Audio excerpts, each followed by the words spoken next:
Wonderful. The recording has started, and Pascal, under your control, if you're ready, I will kick things off so we can get started and people will be trickling in as we speak. So good afternoon, everybody, and good morning if you're connecting from the West Coast, and welcome to the 2021 OECD Anti-Bribery Recommendation, the 2.02 for the fight against foreign bribery. I am Michael Todori, president of the Washington Foreign Law Society. The Washington Foreign Law Society was founded in 1952 to promote knowledge and understanding of international and comparative legal issues in foreign law. We're a nonprofit organization based in Washington, D.C., which serves as a forum for discussion among legal and non-legal professionals serving in public and private capacities within a diverse range of organizations, including international organizations, law firms, the U.S. government, foreign missions, NGOs, academic institutions, and private sector companies as well. Today's session will be moderated by the fantastic Pascal Dubois. Pascal is a board member of the Washington Foreign Law Society and an independent expert who has been involved with anti-corruption efforts for 2 decades at the World Bank, as well as in the private and public sectors. A couple of very quick housekeeping notes before I let Pascal here introduce our panelists. You can use the Q&A feature at the bottom of your screen to send us questions. We already received some questions in advance, but if there's a burning question you want to ask, please use that function. We'll try to get to it at the end of the webinar. The session is being recorded. Prior recordings of all Washington Foreign Law Society events are available on our website, including previous anti-bribery programs. So I'll put the website, the link for the website in the chat box for you to connect. And finally, don't forget to follow us on Twitter and LinkedIn. Our Twitter handle is @WFLS1952. One final note, do consider becoming members of the society. There's a discounted rate for students and government or nonprofit employees. I'll be copying the link in the chat. We're going to get going with social events in person this year as well. So please consider becoming a member. Pascal, the floor is now yours. Thank you very much. And a warm welcome to both Catherine and Nicolas. I'll jump right in with Catherine. So Catherine, you are, I'm reading from your bio, Assistant Chief Counsel in the Office of Chief Counsel for International Commerce at the US Department of Commerce. So in other words, you are a true international law lawyer. You've been involved with the fight against corruption for many, many years. And in particular, the reason why many people know you is because of your role on the working group on bribery at the OECD. You were also involved with actually the negotiation of this very convention and also the UN convention, in addition to many other conventions. One of the things I really like about the fact that you exist, Catherine, is because it's so important on a working group like the one that you were a part of to have people who actually stay there for a very long time, because they can remind people, what really the law is, what the rules are, right? And so to have somebody who has stuck it out like you for so many years, the contributions that you have, brought through that role and other roles that you've had is absolutely to be commended. So I want to start off with you before I ask Nicolas a question and introduce him. If you can give a quick overview of this famous OECD bribery convention and also about the role of this working group on bribery. Over to you, Catherine. Great. Well, thank you so much for having me. I wanted to thank the Washington Foreign Law Society. It's really an honor to be here. It's wonderful to be here with you, Pascal. I wanted to thank Michael for having me. It's a pleasure to meet him and work with him. And of course, it's great to be here with Nicolas. Both you and Nicolas are friends and colleagues, and in some sense, mentors from over the years. So it's really a pleasure to be here. I'd like to start off just by talking about the convention generally, and then I can give a little bit of background on the process later for the recommendation, the revised recommendation for further combating bribery of 2021, which is why we're here. So the convention has been in force going on 22 years now.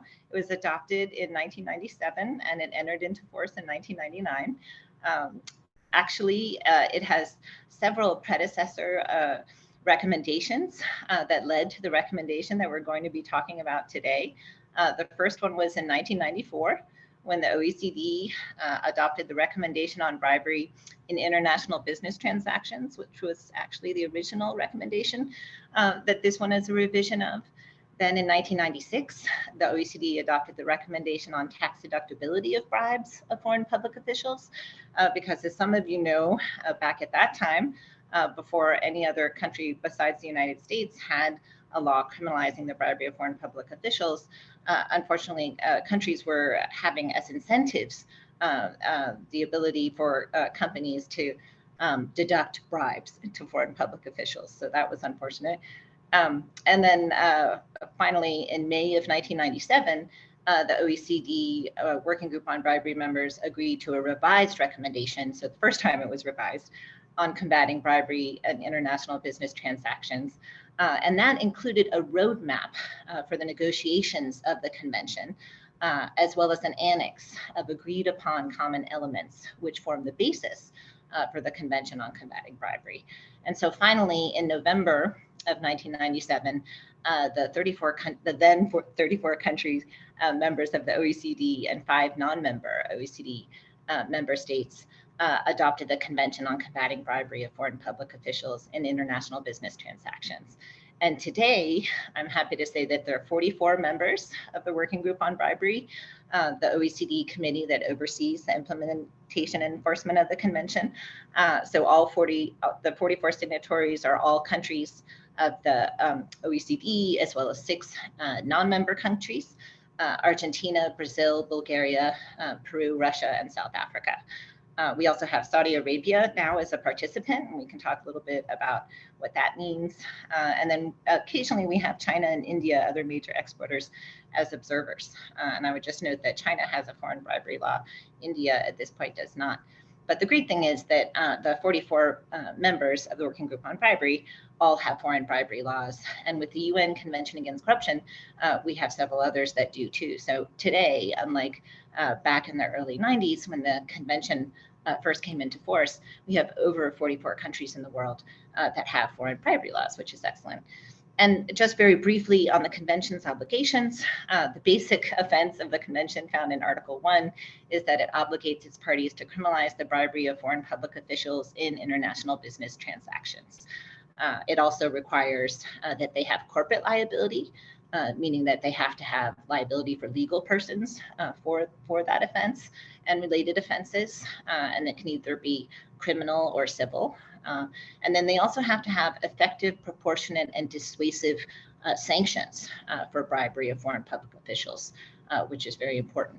And then one other thing I'd highlight before handing it back over to you is the monitoring system of the convention in Article 12. It requires the parties to cooperate in a follow-up program within the framework right now of the OECD Working Group on Bribery to monitor and promote the convention's full implementation. And we are now in phase 4 of the monitoring process, which is hard to believe, but we've been at this for going on 20 years now. And that focuses on detection, corporate liability, and enforcement. And all of our monitoring reports are put on the OECD's website. They're all published. And one other thing to note is that due to the consensus -1 process, the country under review cannot block the reports. So the reports are put up there in public with all of the recommendations, non-filtered for everyone to see. And I'd stop by just saying that one other facet of our monitoring is the tour de table process, where countries, parties to the convention, report to one another on the status of their recent cases and press allocations on foreign bribery. And I'll leave it there for background on the convention. Thank you so much. I mean, and this is why the last items that you were describing, this is why for me, it's always been my very favorite international convention, because it's actually a convention that is being implemented, is being monitored. And so to see also the transparency of the reports and the fact that the country that is under review, that country can't scuttle the work of the others, this really shows why it is such a powerful group, this working group on bribery, and why it's so, especially these days when you see the news, why it's so good to see that an actual international convention is really being implemented. And that is a good segue to Nicolas, because Nicolas, you too really have played a great role in this implementation of the convention. You are currently a partner in the Global Trade and Investigations and White Collar Defense Practices at Paul Hastings. And before that, you were the general counsel of the OECD. One of the many things that you're known for is not only your very deep technical knowledge, you are actually a type of person who does know the letter of the law in all its details and not just, the political environment. And you're also known as being, a person who says it the way it is. So with that, if you could give us a brief overview of this first recommendation, 2009 recommendation, and then give us an introduction to this 2021 recommendation, which we will discuss further in detail over the next 50 minutes or so. Over to you, Nicolas, and very welcome to you as well. Thank you, Pascal. Pleasure to be here. Like Catherine, I would like to thank the Washington Foreign Law Society and Pascal for organizing this important webinar. And it's a pleasure to be with you, Pascal, and with Catherine. So maybe before responding straight to your question, I think one point that could be interesting to note from, in particular for the Washington Foreign Law Society, is this interesting back and forth between soft law and hard law. As Catherine indicated, it all started with recommendations, soft law, which then led to a binding treaty, hard law, which is then generating other recommendations, soft law. And I think it's a very illustrative way of how international law develops today in general, but also in particular, how it develops within the OECD with this incredible intricacy and combination between soft law and hard law. So if we go back to the 2009 recommendation, my God, already 13 years ago, this was a sort of stock-taking recommendation based on 10 years of implementation of the convention. It was adopted in the context of also of a ministerial event which took place in Rome at the time to celebrate the 10-year anniversary of the convention. And it was very much based on issues learned from the implementation of the first two phases, in fact, of the convention. Just to remind you that the phase one was looking at the law in the books, and phase two looking at how the law was effective. And that's why it included a number of issues, but it also included two interesting annexes. The first one was an Annex 1, which was dealing with some particular issue of interpretation of the convention. And again, very interesting to see how the working group on bribery has tried to overcome, let's say, the rigidity of a convention, which, as you know, is very difficult to amend through, for example, recommendations and those interpretation. In particular, there is an interpretation of Article 2, which is the one dealing with liability of legal person, which clearly appeared very early on one of the most difficult to implement or to be understood in a really comparable manner. There were still a lot of diversity between the members on how they were interpreting Article 2, and in particular, what was the threshold for triggering the liability of legal person. So you now have a very clear guidance in this Annex 1. And then, and this was also the big novelty, for the first time between 1999 and 2009, there was explicit guidance offered to business on how to set up a functioning internal control and compliance system, which is the famous Annex 2, which, by the way, was added and adopted 2 or 3 months after the adoption of the main recommendation, because we still had a few tweaks to discuss. So the 2009 recommendation was, as I said, stock taking, interpretation of the convention for some crucial elements, and this Annex 2. Those were really the three main features.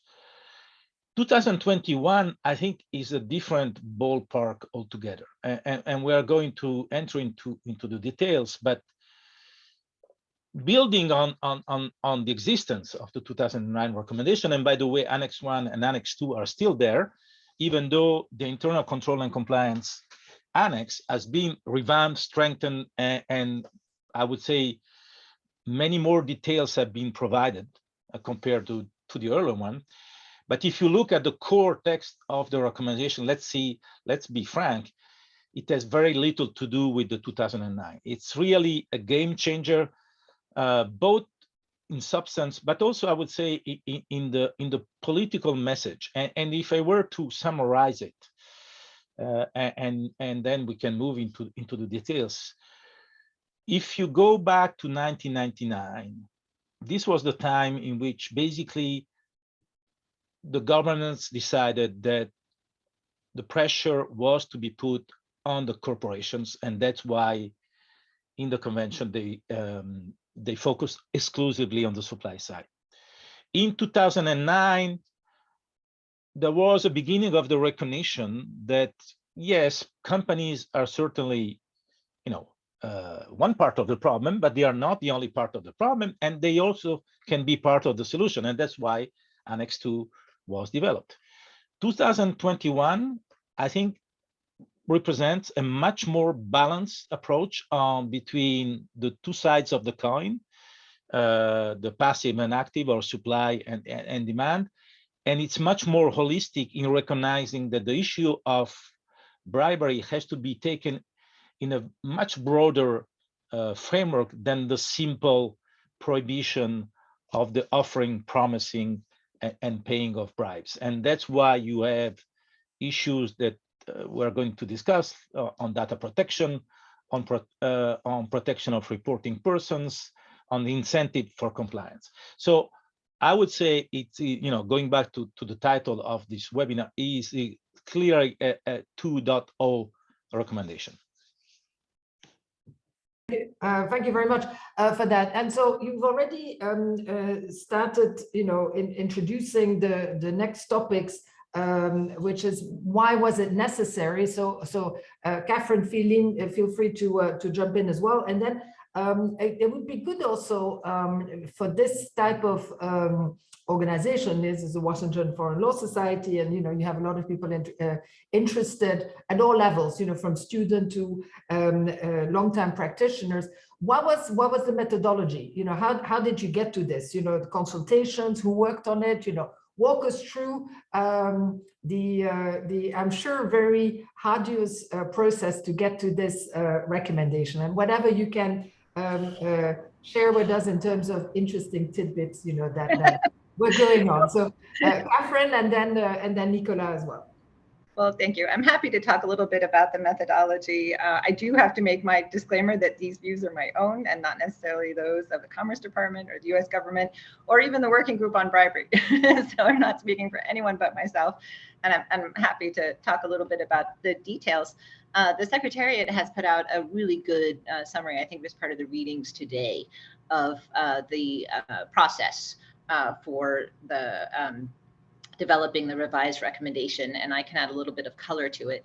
But basically, we decided in March 2018 that it was time to update it for many of the same reasons that we decided in the first place back in 2009 to update the revised recommendation from 1997, which was we had had an additional 10 years of experience implementing the convention and the revised recommendation. And I should have said at the beginning that not only when we monitor the convention, as we're required to do under Article 12, we're also required to monitor its implementation with the recommendation. So it's very interesting that Nicola noted that we have this soft law and hard law, but both of them, so the soft law being the recommendations and the hard law being the binding treaty, the OECD Anti-Bribery Convention, but we monitor them both, and we monitor them both side by side because the recommendations, as Nicola explained very well, provide guidance for the implementation and enforcement of the convention in the recommendations themselves, as well as in those two annexes, one for the governments on implementation of the articles of the convention, and then one, as Nicola said, for the first time for the private sector, which is a great thing to have. And now we've updated it even more with wonderful input from the private sector. So those are all great things. So we decided in March 2018 to update it because we had 10 more years of experience. And what does that mean? That means 10 more years of publicly available reports on the internet for all to see about countries' implementation and enforcement of the convention. 10 more years of numerous recommendations to countries. And these recommendations in certain areas we were starting to give again and again. And just like when we revised the 2009 recommendation, these recommendations started to crystallize into ones that we thought deserved to be in an international instrument like the recommendation, so that we didn't always have to be referring back to reports. We could instead be referring back to the recommendation itself. And that's what we started to look at. So we did a survey of member countries to identify priority areas. Then we engaged in an extensive review process, including, the Secretariat says, 2 rounds of public consultations. But that's true. We did do broad public consultations, both through a written process where all of the public was allowed to submit comments via the web, and we got hundreds of pages of comments on what should go into the revised recommendation, and I believe they're still all up on the OECD website. But we also have an annual outreach session every December with the private sector, and so we talked about the recommendation and its revision there. And we also have Integrity Week, which is a week that just finished in March at the OECD, where we had outreach to the private sector. So it was really extensive public consultations that we did through the OECD, and then member countries were also encouraged to do outreach to their own private sectors, which I did, talking to people in Washington, working with the ABA and other groups, getting them to submit comments in the written processes to the OECD. So then the OECD Secretariat also did a stock-taking exercise of the 10 years of implementation of the 2009 recommendation, which we all contributed to. There were multiple written member country consultations. So we started to have written procedures where we would be submitting our comments on potential ideas for the revision, as well as when it got to that point, negotiated text. And then we had 8 dedicated meetings. I think they were really more like negotiation sessions of working group on bribery members. So this led to draft text. And finally, in 2021, the OECD Council adopted the recommendation in November of that year, November 26. But just for a little bit more background on that, I think when the pandemic hit, something that's really interesting to note is that obviously we had to go virtual. No one was traveling. In March of 2019, everything got shut down. We had already been talking about this for a year, and negotiations were just starting to get going. So we switched and we decided to do virtual negotiations.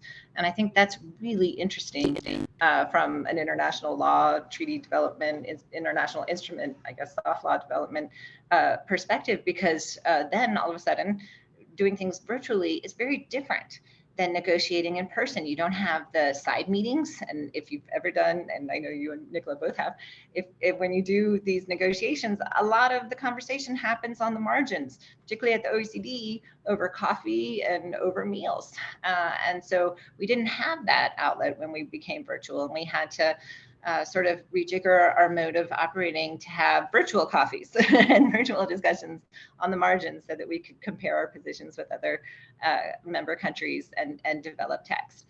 So that was one really interesting part of this negotiation of the new recommendation, but we succeeded.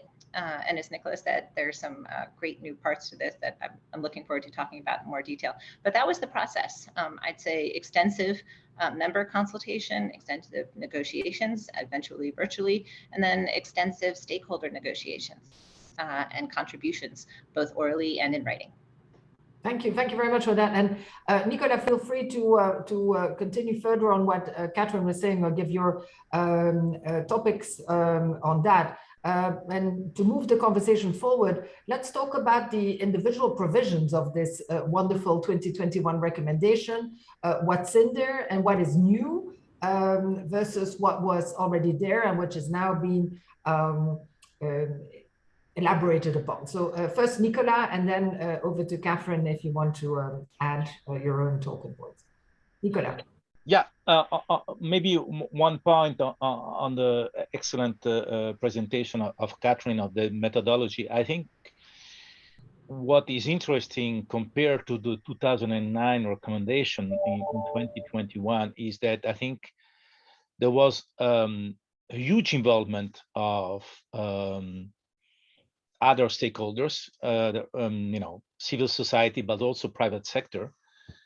And I think there was maybe a level of listening of the position of the private sector and civil society greater in 2021 than in 2009, which I think is illustrative also of how the world has evolved and how, in fact, if you want to be effective in an international setting today, you really have to involve all the stakeholders and being able to listen to them. Multi-stakeholders approach are really the future way, which doesn't mean that at the end of the day, those who have to take the decision naturally are the government, but I think it is recognized and appreciated by the private sector, given that I'm now the representative of the private sector.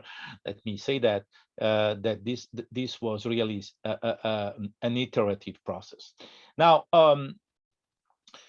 we almost are at half of our presentation, so it will be impossible to go into the details of all the provisions. So let me just highlight some of the real innovative, if not revolutionary, let me use this term, items that this recommendation has introduced. The first one is almost mind-boggling, for me, because I've been preaching that for years. And I took it almost personally that it was only when I left the OECD that the members decided to go in that direction. Joke, no, it's a joke, naturally. But it's not by accident that basically the recommendation starts with that, which is the section on demand side. As you know, the OECD Convention is exclusively focused on the supply side, which naturally at the time the convention was negotiated made a lot of sense, because this is where the legal vacuum was, and in fact, the negotiator at the time acknowledged that this doesn't mean that there is not an issue on the supply side, but basically they said, but it's not a legal issue, because in all the countries of the world, the legislation prohibits a civil servant to solicit or accept bribes. And I think, retrospectively, the negotiators of the 1999 convention were absolutely right from a purely legal point of view. But I think politically, it was maybe a missed opportunity not to have at least a hook or an article on the demand side. And I think this is now something which is filled by this new section on the demand side, which, as Catherine indicated, will be reviewed by the working group on bribery. And it will be very interesting to see in the future if this is also changes a bit the dynamic of the evaluation, because there is now a legitimacy of the working group on bribery to start to ask questions about the demand side. And let me rely on an OECD report to show also the problem that we are talking about. Because Catherine rightly referred to all the lessons learned from the 10 years of implementation of the convention, but I think there were also a lot of information coming from other OECD studies, like the one on liability of legal person, the one on whistleblower, and thematic studies. So there was one study which was published in 2018, if I'm not wrong, about cases involving two parties to the convention, both on the active and the passive bribery side, in which the active side was sanctioned at the end of the case, in one way or the other, either trial or non-trial resolution. So there were around 50 cases in which an active briber was sanctioned by one of the parties of the convention. And out of those 50 cases, only 1 out of 5, the passive, there was an action on the front of the passive side. So this, I think, showed a bit of an imbalance, which I hope the recommendation will address. And I don't want to spend too much time on this, but there could be a lot to be said only on this section. But just to note, for example, that there is a very interesting provision, and it is the only provision which is in theory applicable to all countries and not only parties to the convention, which call all countries to make publicly available in an accessible format the legislation on gift and hospitality. It seems trivial. I can tell you, working with the companies, it's huge. And if this recommendation was to be translated into reality, and there could be really a single repository point of this information, it would be extremely interesting. The second very important innovation is naturally on the use of non-trial resolution, which is I think this is a working group bribery term. So let me try to explain for all the other non-specialists of the OECD. This means basically what we usually call settlements or what are known as DPAs or NPAs in certain contexts. But basically, the term that has been used in order to cover all those kind of situation is non-trial resolution, which is certainly a novelty, a total novelty. Again, it was not contemplated at all in the OECD Anti-Bribery Convention. And I think this is where, building also on a very important study that the OECD published prior to the recommendation, there is a clear recognition now that this instrument is an interesting and important instrument. What is interesting is that the recommendation does not encourage per se parties to the convention to make use of non-trial resolution, because as you know, there are still sensitivities, but it says if a country decides to use non-trial resolution, then those are the principles that should be followed. And I think those principles are very important for both the private sector, but also civil society. And I think they again, this will be a section which will be very interesting to be seen in the terms of monitoring. Let me go very quickly because I see time is running. I'm sorry. Just 2 points that I would like to note briefly, but importantly, and one also which is one of the questions that we received, protection of reporting persons. Again, terminology which basically covers whistleblower. This is not revolutionary per se, because as you know, there are other already texts. First, there are a number of national legislation which already have introduced specific legislation for the protection of whistleblower. There is the EU directive, which is now in force in all the EU countries, or should have been transposed in all EU countries by now. There are also a set of G20 high-level principles, which were adopted under the chairmanship of Japan. But I think it's very, very interesting, again, to see 44 countries with very different legal system agreeing on a text which purposely apply to foreign bribery, but I would say probably could be expanded to a whistleblower in general. And the last point, which I would like to note, because I think it's important and it is a real issue for the private sector and a cause of concern, but I think it's a cause of concern also for the working group on bribery, is the section on data protection. Mm-hmm. And now there is a fine balance here to keep between the right to privacy and data protection, and the need also to be able to carry out internal investigation and to keep the data and to to have the possibility to keep the data in terms of the companies. And I think the working group on bribery has really sent here a political message, including to some authorities, in particular within the European Union, who may have a very strong view about the right to privacy, which we all understand and respect. But at the same time, I think it has to be balanced with another valid public interest, which is the possibility to provide, both for companies to be able to provide to law enforcement authorities that things were done and actions were taken, and also for the law enforcement authorities to ask companies to provide a certain type of information. So I think this chapter on data protection will be also very interesting in the monitoring, because this is a really sticking point and one which is delicate, in which you have to be very careful. Thank you for that. Catherine, are there what are your favorite elements or articles in this recommendation? And also to move again the conversation ahead,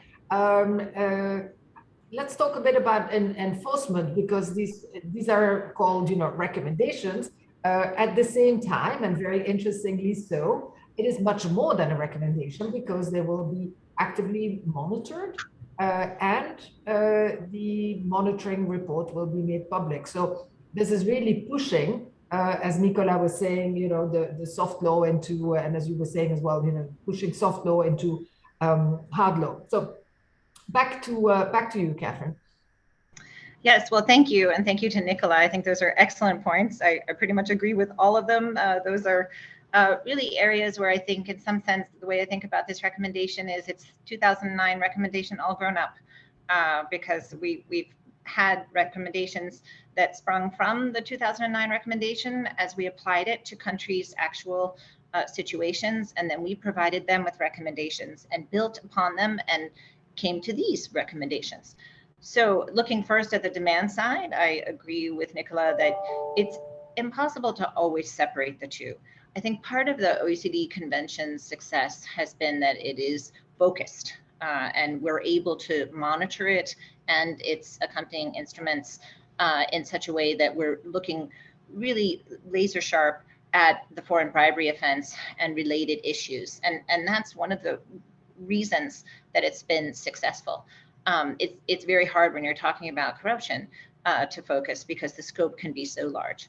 But now we're taking one step further, where we're going to start looking at the demand side of these foreign bribery cases with countries in the room that, as Nicola mentioned, we did this foreign bribery study, this foreign bribery report of what happens on the demand side, and did see that there were countries in the room who are parties to the convention who are on the other side of the foreign bribery equation. And so I think the thinking is, and again, the working group will have to decide for itself how it's going to go about doing this.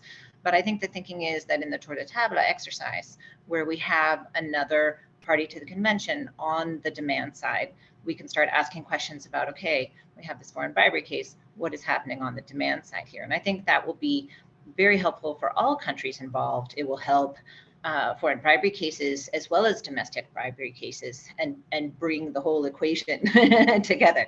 So I also think, just coming from the Commerce Department, where obviously companies are our constituency in the area of foreign commerce, I think some of these provisions in the demand side part of the recommendation are extremely helpful, particularly where we urge all countries to do certain things. So generally speaking, the recommendation is focused on member countries and their implementation and enforcement of the convention, and providing recommendations and guidance for them on how to implement the convention.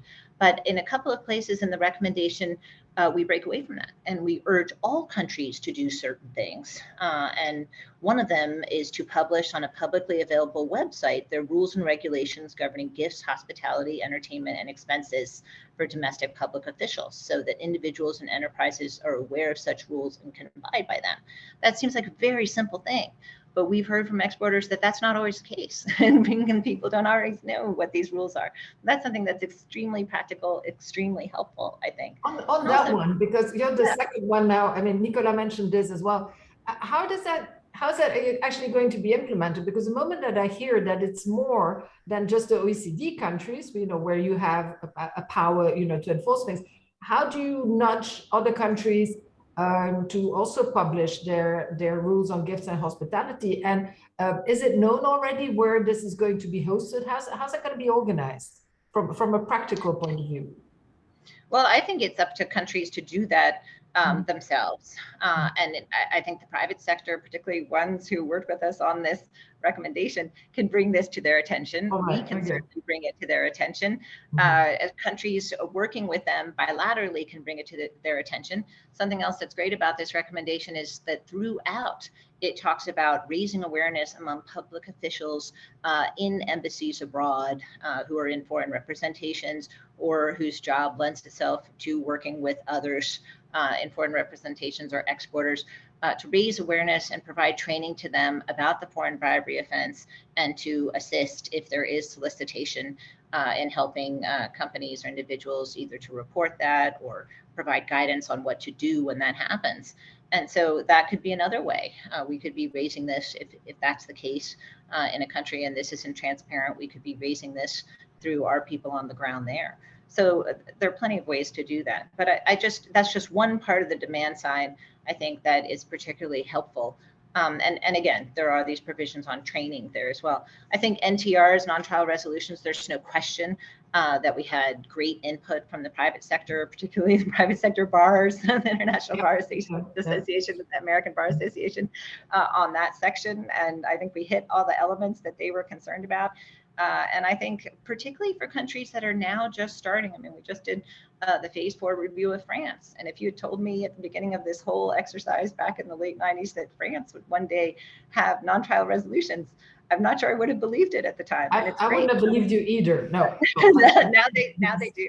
And they're working with other countries on cases, and it's fantastic. But other countries are also starting this practice now as well. And so putting that guidance out there coming from the OECD that we can all agree upon on non-trial resolutions and how they have to be transparent and how they have to have effective, proportionate, and dissuasive penalties.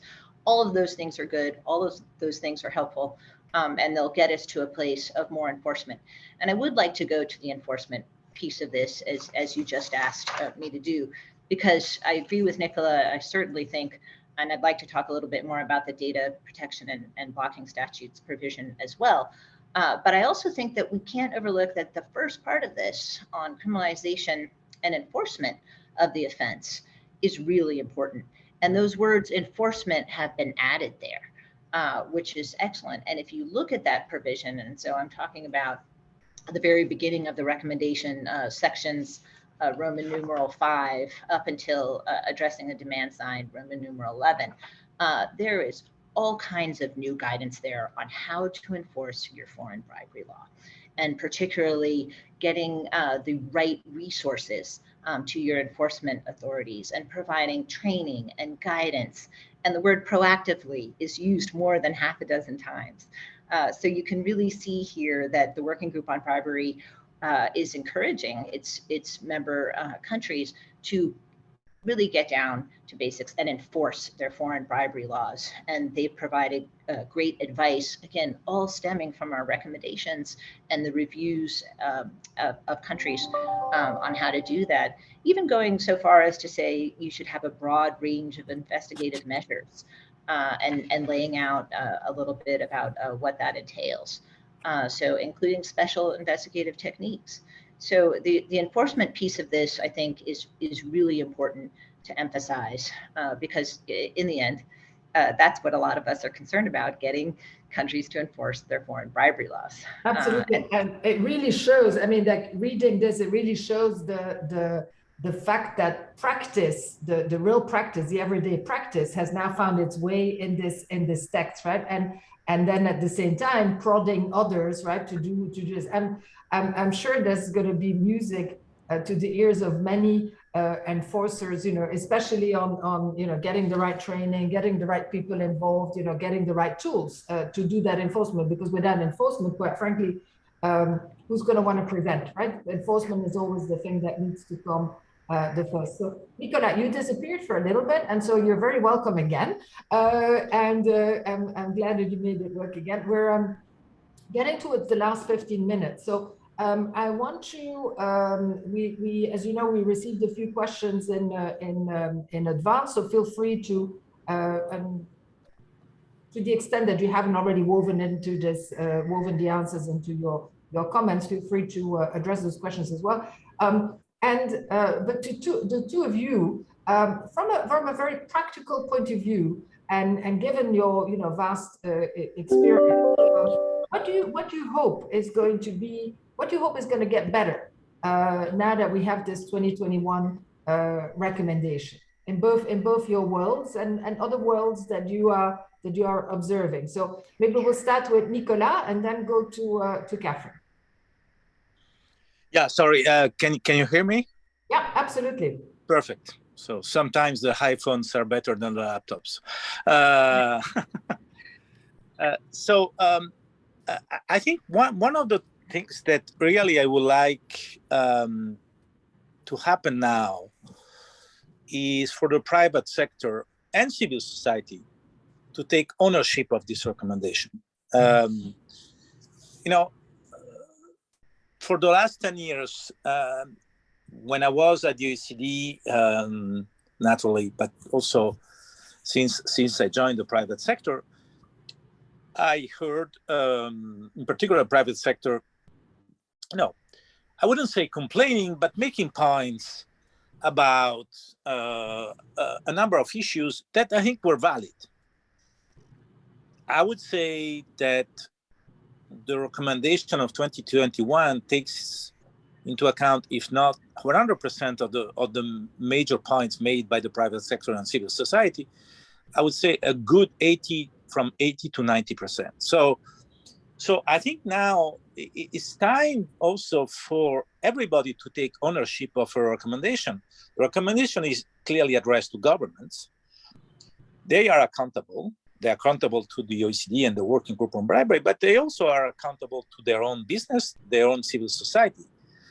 And I think it is time for, as I said, both constituency to use this recommendation and to push governments to do what is provided for in the recommendation. So I would say this is, in my view, the main challenge and the main hope that I have.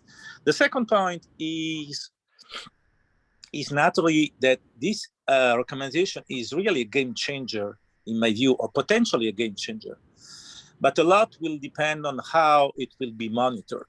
And this is a collective challenge for the Working Group on Bribery, both in terms of when to start to indeed hold governments accountable. We can discuss about that. We had the discussion of the record yesterday about the recommendation is in place. Are we expecting countries to fully implement the recommendation now, or when and how? But also to go into the details of some of the details of this recommendation, which are breaking new grounds, which are not areas that are strictly speaking law enforcement in terms of investigation and prosecution, but which are fairly important. I don't know what. I'm sorry to have dropped, but I think there is a very interesting section on incentives for compliance, for example. That we haven't. You missed the best part, obviously. I know. I'm sure. The one part that has not been discussed yet. So please, I think that's a very good topic as well. Exactly, which I think again responds to some of the points made by the private sector, and I think it would be very interesting to see if indeed government agencies and government altogether are following on that. I think also one point which would be very interesting to follow up in the monitoring will be this new approach about international cooperation. I'm sure that Catherine mentioned this, in which on one hand, the OECD says basically, again, to be more blunt, because the OECD recommendation is more nuanced, but basically agreeing on the non-piling on concept, i.e., let's try not to have concurrent jurisdiction and concurrent cases. So one part of the equation, but the other part of the equation, which the private sector sometimes forgets, is that the OECD is also recommending an incredible level of coordination at the level of the law enforcement authorities. And one point, which I don't know if that is being discussed, one point which I think is extremely interesting is also the emphasis that the OECD puts in this 2021 recommendation on Article 5. I would rather say going a bit beyond Article 5, in the sense that it basically makes it very, very clear that no account should be taken at all of consideration of the persons or the nationality at a very early stage, and not only at the stage of investigation and prosecution. So I think there is a lot of material on the plate. The monitoring, it will be a challenge, I think, and here I am really almost asking a question to Catherine, because it will be a challenge to monitor, to continue to monitor the convention, and at the same time to do an effective monitoring of a recommendation, which is very, very rich. And maybe there are approaches to be taken about that. I don't know. But it is certainly something which is, in my view, the most interesting part. At the end of the day, any text, as we know, even the best text, is as good as people walk the talk. And now it's really, in a sense, the working group on bribery has a huge challenge. It has raised expectations, and it has now to deliver collectively with a new chair, by the way, which will also be an important element to take into account. Thank you for that. Catherine, over to you again. Yeah, well, I couldn't agree more with Nicola on all of those things. Nicola, when you dropped off, I started to talk about how enforcement is really key, to use a phrase of the working group on bribery, and how in the provisions on implementation now, we've added enforcement throughout, and particularly the proactive enforcement and use of investigative techniques and training and that sort of thing. And so to answer Pascal's question, obviously what we'd like to see is more enforcement. There already is enforcement by half of the countries. As Nicola alluded to, there's great cooperation among some of the countries. We'd like to see more of that. And there's several provisions in the recommendation that talk about how to cooperate, the non-piling on reference that Nicola made. I also agree with him that, that civil society and the private sector reading this, taking advantage of it, and following through with their member countries to ensure that they're implementing would be very useful. That's why we publish our reports, so that everyone can see them and know what the rules are and know what the recommendations are. One more that I would highlight when it comes to incentives, and you'll see too, there are incentives sprinkled throughout this recommendation, is in the procurement context. We haven't talked about that yet, but the provisions on government procurement, and particularly on suspension and debarment, have been updated, in my view, so that you can, hopefully countries will, when they're making these suspension and debarment decisions, they will also take into account as an incentive companies' compliance programs. And that is an incentive. And hopefully that will ensure that companies not only have good compliance programs, but raise them to authorities' attention when they are undergoing suspension and debarment. That by itself is worth a separate discussion. But given my one of my former jobs, I was very happy to see that additional guidance. I think that makes perfect sense. And per the usual, this recommendation will also influence not just OECD countries but other countries as well. I was listening to other panels about this subject, and the trend setting that happens, right? The standard setting that happens when a recommendation like this comes out is not to be underestimated, because as we know, when a country starts something in an area that they haven't done much beforehand, they usually don't make things up from scratch. They go and look at what has happened before.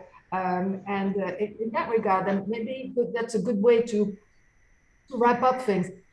Internationally, both Catherine and we'll first go to Nicola now. What have you noticed in terms of standard setting that that the former recommendation, the convention, and what do you expect a new recommendation to do in terms of this international standard setting? Because for corporations and for countries alike, obviously it's more easy if everybody has more or less the same standards. Over to you, Nicola, and then to Catherine, and then to Michael to wrap it all up. That's a very difficult question. And here maybe I will land with a slightly less positive note, and in fact, I will try also to respond in part to one of the questions we received from Lucinda Lowe. The OECD Anti-Bribery Convention, I think, was also interesting in the sense that it was actually not the first, but because let's not forget that there was a convention of the Organization of American States first. But the second convention dealing with bribery and really provoked a movement, which I think is unprecedented. When you look at all the conventions that were negotiated and adopted between the end of the mid-90s to the mid-2000s, with the Merida Convention. Now, all this was possible because I think there was a general recognition beyond the OECD membership that we were in a global world, that the economy was driving this world, and that the economy needed to be regulated. In a sense, if I want to use a provocative expression, the fight against transnational bribery, the collective fight against bribery, is also a product of globalization. Now, in the context in which in the context we are today, with the tragic events in Russia and Ukraine, I hope that this foundation of fighting all together as a community, as an international community against corruption will remain, and that this will not become a field for exclusion or political interference. That's why I was mentioning Article 5, because I think this article is more crucial and more useful than ever in the OECD Anti-Bribery Convention, because it's really the protection of political interference. It is important that the fight against corruption remains a collective goal. And in that sense, this recommendation is a very useful tool. And I really hope, I've been pushing now the B20 to try to use it as a springboard to have, again, not the recommendation per se, but at least some of the principle of the recommendation recognized in the G20 context. But I have to say that this is maybe a bit more difficult today than we could have been when the recommendation was adopted in November last year. I would imagine, absolutely. Catherine, over to you, and then to Michael. Right. No, I would agree. I see all of these anti-corruption initiatives as complementary. Even in the preamble of the recommendation, it talks about how this is complementary, the OECD convention with the UN Convention Against Corruption, and the United States will be hosting the conference of state parties for the UN next year. I think this does raise very important issues, which is why the United States has now put out an anti-corruption strategy for countering corruption, and why President Biden made fighting corruption a national security priority in his first year. And the U.S. is also hosting a summit for democracy, which began last December and will continue into the next year. So I think those are valid points, and the fight continues. Thank you. And I think that's a good way to end. A lot of progress has been made. This recommendation very much contributes to that progress. But this is not a time, more so than ever, to rest on our laurels, but to instead look at what has been successful, and then continue to do that and to fix the issues that are still there. Thank you very much, Catherine and Nicola. This was very, very interesting. As per the usual, when listening to you, I always learn so much and really enjoy your insights.